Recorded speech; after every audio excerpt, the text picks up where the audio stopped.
বিভিন্ন কোম্পানির sales representative যারা তারা আসে, দেখবেন যে বিভিন্ন প্রেসক্রিপশনের ছবি উঠায় যে ওই সাহেবকে তো এত ফেসিলিটি দিয়েছি, দেখি উনি প্রেসক্রিপশনে আমাদেরকে কি ফেসিলিটিটা দিল, আমাদের কোম্পানির ঔষধটা লেখলো কিনা। এটা যে কত বড় করাপশন, এটা হায়াত মৌতের একটা ব্যবসা। সেই জায়গায় এই ধরনের অন্যায় অবিচার করা হচ্ছে মানুষের উপরে। সাধারণ মানুষ কিন্তু এগুলো বুঝে না। সাধারণ মানুষ বড় ডাক্তার দেখে একটা ফেইথ রেখে তার কাছে চলে গেছে, আর ওই মানুষটা তার এই ট্রাস্ট এবং ফেইথের প্রতি ব্ল্যাকমেইলিং করে তিনি তার উপরে ট্যাক্স বসাই দিচ্ছেন, যেটা তার হওয়ার উচিত নয়।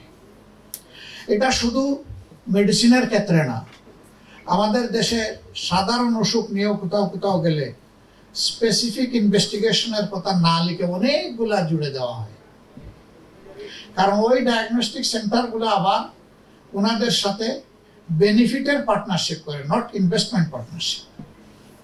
ওনাদের ইনভেস্টমেন্ট অতটুকু যে ওনার একটা পরিচিতি আছে, উনি একজন চিকিৎসক, উনি কোনো একটা পদে চেয়ারে বসে আছেন, এইটাই তার ইনভেস্টমেন্ট। এখন তিনি ওখান থেকে হয় পার্সেন্টেজ পাবেন, না হয় এই ধরনের কমিশন পাবেন, একটা কিছু তিনি বুক করবেন। আমি যতটুকু হালাল এবং হারামের সীমা বুঝি, নির্দ্বিধায় বলতে পারি এগুলো সম্পূর্ণ হারাম। হারাম দিয়ে আগুন দিয়ে আপনি পেট ভরবেন কার জন্য? আপনি তো এত টাকা খেয়ে দুনিয়া থেকে যেতে পারবেন না, পরেও যেতে পারবেন না, ভোগও করতে পারবেন না। আপনি রেখে যাবেন আপনার সাকসেসরদের জন্য, আপনার ছেলে মেয়ে নাতি নাতনি তাদের জন্য। আপনি সেই জিম্মাদারি নিয়ে আদালতে আখিরাতে আল্লাহর দরবারে হাজিরা দিবেন যে এদের জন্য আপনি জনগণকে ধোঁকা দিয়েছেন, জনগণকে শোষণ করেছেন, জনগণের সম্পদ আপনি লুণ্ঠন করেছেন। আপনি একজন ধোঁকাবাজ, একজন শোষক এবং আপনি একজন লুণ্ঠনকারী। হাসরের দিনে এইটাই হবে আপনার পরিচয়। তখন আপনার স্ত্রী, পুত্র, কন্যা, নাতি নাতনি কেউ গিয়ে আপনার হয়ে দাঁড়ায় বলবে না হে আল্লাহ তার শাস্তি দিও না, কারণ সে আমাদের জন্য এগুলা করেছে। একজন হয়তো বলে فمن يعمل مثقال ذرة خيرا يره ومن يعمل مثقال ذرة شرا يره। অল্প পরিমাণও যদি কেউ ধোঁকা দিয়ে, কষ্ট দিয়ে, ক্ষতি করে দুনিয়া থেকে বিদায় নেয়, আল্লাহ বলছেন যে তার ফল তাকে অবশ্যই ভোগ করতে হবে।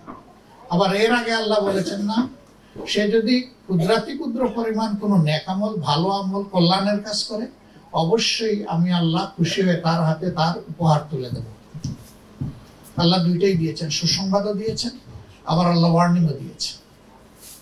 এই কথাগুলোর যত চর্চা হবে আমাদের নিজেদের ব্রেইনে, তত বেশি আমরা পার্সোনালি লাভবান হব। এর দ্বারা অন্যরা সমাজও লাভবান হবে। এইভাবে ভালো কথার এবং ভালো আমলের চাষ একটা সমাজে যত বেশি হবে, তত বেশি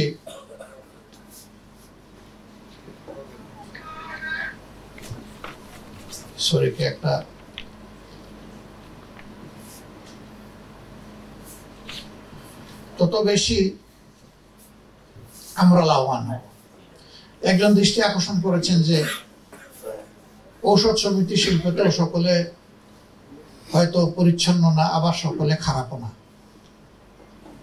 আবার ডাক্তারদের মধ্যে সকলে খারাপও না, আবার সকলে ভালোও না। আমরা দোয়া করি একজন মানুষও যদি খারাপ থাকে সেও যেন ভালো হয়ে যায়, তার ক্ষতি থেকে এই সমাজ যেন রক্ষা পায়।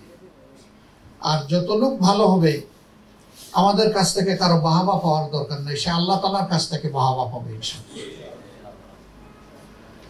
এইভাবে একটা দরদি সমাজ আমরা সবাই মিলে করতে পারবো ইনশাআল্লাহ। এখন কথা হলো, ডাক্তাররা কি আলাদা কোনো জগতে বাস করেন? কেমিস্ট এন্ড ড্রাগিস্ট যারা, তারা কি আলাদা কোনো জগতে বাস করেন? না, একই বাংলাদেশে আমরা বাস করি। রাস্তায় যদি একটা পশু মরে পচে দুর্গন্ধ বের হয়, এখানে ডাক্তার গেলেও তার নাকে লাগবে, আমি গেলেও লাগবে, আপনারও লাগবে। মানে খারাপ যখন ছড়ায় তখন সবার কাছে এটা পৌঁছে যায়, কিন্তু ভালো জিনিস ছড়ায় কম। একটা তেলাপোকাও যদি আপনার ঘরের কোনায় মরে থাকে, দেখবেন আপনি ঘরে ঢুকে বললে কি একটা গন্ধ আসতেছে, দেখো তো কোথা থেকে আসতেছে, সারা ঘরটা গন্ধে ভরে যাবে। কিন্তু যদি একটা আতরের বোতলের মুখ খুলেও কোথায় রেখে দেওয়া হয়, আপনি ওইরকম ঘ্রাণ পাবেন। ওই ভালো জিনিস পাইতে হইলে ওর কাছে যেতে হবে। আর মন্দটার কাছে যাওয়া লাগে না, ওটা সবাইকে আক্রান্ত করে ফেলে, জড়িত করে ফেলে। আমাদের সমাজটা এরকম হয়ে গেছে। আমাদের ছোট্ট একটি ঘোষণা যে আমরা এই সমস্ত অব্যবস্থাপনার বিরুদ্ধে দাঁড়িয়েছি, দাঁড়িয়ে থাকবো, চলতে থাকবো, থামবো না যতক্ষণ পর্যন্ত সমাজ থেকে এগুলা দূর না হবে। এখন যারা অপকর্মের সাথে অথবা অনিয়মের সাথে জড়িত, তারা আবার চিন্তিত হওয়ার কোনো কারণ নেই। তাদের জন্য সুসংবাদ, তারা অন্যায় পথে টাকা রুজি করে মানসিক যন্ত্রণায় ভোগেন। আল্লাহ তাআলা হালাল পথে যখন তাদের রুজির রাস্তা প্রশস্ত করে দিবেন, তখন মানসিক প্রশান্তিতে তারা থাকবেন ইনশাআল্লাহ। তারা সম্মান নিয়ে থাকবেন। রাষ্ট্রের বড় দায়িত্বে বসেও যদি একজন অন্যায় অপরাধ করে, ঘুষ খায়, দুর্নীতি করে, তার জীবনে কোনো শান্তি নাই, সম্মান নাই। এমনকি যদি সুপ্রিম কোর্টের অ্যাপিলেট ডিভিশনের বিচারপতি হন এবং তিনি তার বিবেকের বিপক্ষে কাজ করেন, তার শিক্ষার বিপক্ষে কাজ করেন, তারও কোনো শান্তি নাই। এই 5 তারিখের পরে আমরা এমন একজন বিচারপতিকে কলা পাতায় জঙ্গলের মধ্যে আবিষ্কার করে নাই জনগণ। কেন? কারণ তিনি এমন অপরাধ করেছেন যে এই সমাজে তার দাঁড়িয়ে থাকার সৎসাহস ছিল না। তাহলে আপনার ওই কর্ম দিয়ে, আপনার এই জৌলস দিয়ে, আপনার এই অর্থ দিয়ে কি লাভ হলো? কোনো লাভ তো হলো না। এই জন্যে যখন একটা ফেয়ার সোসাইটি, যখন একটা দুর্নীতিমুক্ত সমাজ গড়ে উঠবে, এটার বেনিফিশিয়ারি সকলেও। আজকে যারা ইচ্ছায় অনিচ্ছায় দুর্নীতির সাথে জড়িত, তারাও সেদিন আনন্দিত হবে ইনশাআল্লাহ। এটা ভয় পাওয়ার কোনো বিষয় না। রাসূল আকরাম সাল্লাল্লাহু আলাইহি সাল্লাম যে সমাজটা পরিবর্তন করেছিলেন, এই সমাজ ছিল দুনিয়ার সবচেয়ে নিকৃষ্ট সমাজ। তাদের নিকৃষ্টতার মান এত ছিল যে যৌন লালসা কে কার উপর মিটাচ্ছে এটার কোনো সীমা শহর ছিল। মা বোন কে কার কি এটাও দেখতো না। সেই রকম একটা জঙ্গলে জঘন্য সমাজ ছিল। এমনকি নিজের হাতে ঠান্ডা মাথায় নিজের ঔরসে জন্ম নেওয়া মেয়েকে বাবা অনেক সময় জীবিত কবর দিয়েছে, অনেক সময় হত্যা করে নিজ হাতে কবর দিয়েছে। মানুষ যেন তাকে মেয়ের বাবা হিসাবে পরিচিত না। এই জন্য কত জঘন্য পর্যায়ে একটা সমাজ গেলে এই অবস্থা হয়। সেই সমাজ আল্লাহর বিধান এবং রাসূল করিম সাল্লাল্লাহু আলাইহি সাল্লামের বরকতময় হাতে আমূল পরিবর্তন হয়ে গিয়েছে। কি হলো?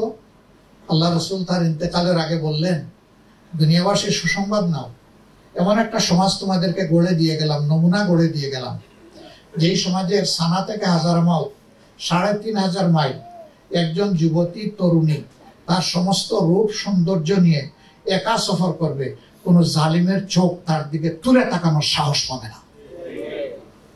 এবং ওই যুবতীটাও আল্লাহ ছাড়া আর কাউকে ভয় করবে না। এইভাবে সে নিঃসন্দেহে নিঃসংকোচে সে রাস্তা অতিক্রম করবে, সফর কমপ্লিট করবে ইনশাআল্লাহ। যেখানে মেয়েকে বাঁচতেই দেওয়া হতো না, তার কোনো বাঁচারই অধিকার ছিল না, সেখানে কোথায় নিয়ে তাদেরকে তোলা হয়েছে। মায়ের জাতিকে কি সীমাহীন সম্মান দেওয়া হয়েছে। একজন সাহাবী এক যুদ্ধে শরীক হওয়ার জন্য তিনি প্রস্তুতি নিয়ে এসেছেন। আল্লাহ রসুলের কাছে এসে কেঁদে কেঁদে বলছেন, হে আল্লাহ রসুল, আমি বড় কঠিন পরীক্ষায়, আমি আজকের যুদ্ধে আপনার সঙ্গী হতে চাই, কিন্তু আমার মা বাবা দুজনই বৃদ্ধ, সেবা করার মতো আমার ঘরে আমি ছাড়া আর তাদের কেউ নেই। আমার মন এখন যুদ্ধের ময়দানের দিকে দৌড়াচ্ছে, আর মা বাবার কথা যখন চিন্তা করি আমার মনটা ছোট হয়ে আসে। আমার জন্য আপনি দোয়া করে দেন, আমি যেন আপনার সাথে যেতে পারি, থাকতে পারি। রাসূল করিম সাল্লাল্লাহু আলাইহি সাল্লাম তার তলোয়ারটা হাতে নিয়ে চুমু দিলেন, দিয়ে আবার হাতে ফিরিয়ে দিয়ে বললেন, তোমার জিহাদ কমপ্লিট, তুমি ব্যাক টু দ্য হোম, তোমার ঘরে চলে যাও। আমি এবং আমার সফর সঙ্গীরা, যুদ্ধের সাথীরা, যুদ্ধ শেষ করে ঘরে ফিরে আসা পর্যন্ত আল্লাহ তাআলা যত নেক আমলের সওয়াব আমাদেরকে দিবেন, আল্লাহ মেহেরবানি করে তোমাকেও সেটা দিবেন। আল্লাহর পক্ষ থেকে তোমাকে এই সুসংবাদ শুনিয়ে দিলাম, যাও। এবার আল্লাহর বান্দা জিজ্ঞেস করছেন, রাব্বুল আলামিনের হাবিব, কোন কোন সময় এমন হয় মা বাপ দুইজন একসাথে আমাকে ডাকেন তাদের প্রয়োজনে সেবা দেওয়ার জন্য, এই ক্ষেত্রে আমি বিব্রত হয়ে যাই, আমি কার ডাকে প্রথমে সাড়া দেব? আল্লাহ রাসূল বললেন, তোমার মায়ের ডাকে। এরপরে কার ডাকে? তোমার মায়ের ডাকে। এরপরে কার ডাকে? তোমার মায়ের ডাকে। হে আল্লাহ রাসূল, তারপরে? হ্যাঁ, এবার তোমার বাবার ডাকে। প্রথম 3 বার মায়ের কথা বললেন, তারপরে বাবার কথা বললেন। কেন? আমরা কেউ কিন্তু বাবার নাড়ি ছেঁড়া দল নই, আমরা সবাই মায়ের নাড়ি ছেঁড়া দল। আমরা কেউ বাপের গর্ভে জন্ম নিইনি, আমরা জন্ম নিয়েছি মায়ের গর্ভে। মায়ের রক্ত, পুষ্টি এবং অক্সিজেন আমাকে আল্লাহর ইচ্ছায় এই মানবের রূপ দিয়ে দুনিয়ায় এনেছে। এই জন্য মায়ের অধিকার বাবার চাইতে 3 গুণ বেশি। এই অধিকার ইসলাম দিয়েছে, এটা আর কেউ কাউকে জীবনে দিতে পারে নাই, দিতে পারবেও না। আমি এই কথাগুলা কিছুটা প্রাসঙ্গিক, কিছু অপ্রাসঙ্গিক নিয়ে এসেছি। আপনারা কিছু দাবি পেশ করেছেন, আসলে এগুলো কোনো বড় দাবি না, একেবারে মামুলি হালকা দাবি। শুধু একটু সদিচ্ছার প্রয়োজন, শুধু একটু সৎ মানুষের হাতের ছোঁয়ার প্রয়োজন, শুধু সমাজকে নিয়ে দরদের সাথে একটু চিন্তা করার প্রয়োজন। আল্লাহ তাআলার কাছে এই তৌফিকটাই চাই, আল্লাহ যেন সদিচ্ছা, সৎ মানসিকতা এবং একটা ভালো পরিচ্ছন্ন হাত আমাদেরকে দান করে। আমরা যেন নিজেকে দেখার আগে মানুষের প্রয়োজনটাকে দেখতে পারি, এই তৌফিক যেন আল্লাহ আমাদেরকে দান করে ইনশাআল্লাহ।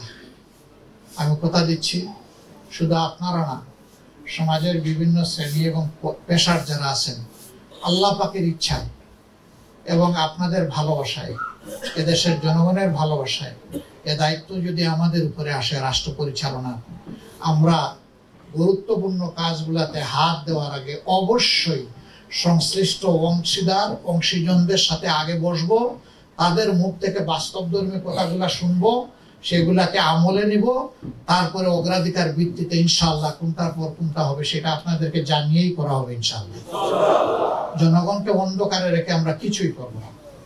জনগণকে সাথে নিয়ে স্পষ্ট আলো এনে আমরা আল্লাহ তৌফিক দিলে এই সমাজটাকে পরিবর্তন করতে চাই, সাজাতে চাই। তবে আমাদের কথা, পচা সমাজ আর চলবে না, এই সমাজ বদলাতেই হবে। একটা বদল আমরা চাই, একটা পরিবর্তন আমরা চাই। সেই পরিবর্তনটা আল্লাহ যেন কল্যাণের দিকে, শান্তির দিকে, সম্মানের দিকে নিয়ে যান। বাংলাদেশ যেন মাথা উঁচু করে দাঁড়াতে পারে। আমরা যেন আমাদের যুব সমাজের প্রত্যাশা পূরণের হাতিয়ারে পরিণত হতে পারি। আর যুব সমাজের জন্য সুসংবাদ তৈরি হোক, আমাদের লড়াই তোমাদের হাতে সমাজ তুলে দেওয়ার জন্য। তোমরা প্রস্তুত হয়ে যাও এটাকে ধারণ করার জন্য। আমরা সেদিন তোমাদের জন্য দোয়া করব, খুশি হয়ে আল্লাহর দরবারে তোমাদের জন্য বরকতের দোয়া করব, এবং আমাদের যতটুকু সাধ্য থাকে সবটুকু দিয়ে তোমাদের হাতকে আমরা মজবুত করবো ইনশাআল্লাহ। আল্লাহ তাআলা এমন একটি সমাজ সমবেতভাবে সকলে মিলে আমরা যাতে করতে পারি, যে সমাজে ইনসাফ থাকবে, যে সমাজ কোরআনী সমাধানের মাধ্যমে চলবে, যে সমাজে মানুষ মানুষকে সম্মান করবে, ভালোবাসবে, এরকম একটা দরদি সমাজ, মানবিক সমাজ আল্লাহ যেন আমাদেরকে গড়ার তৌফিক দান করেন।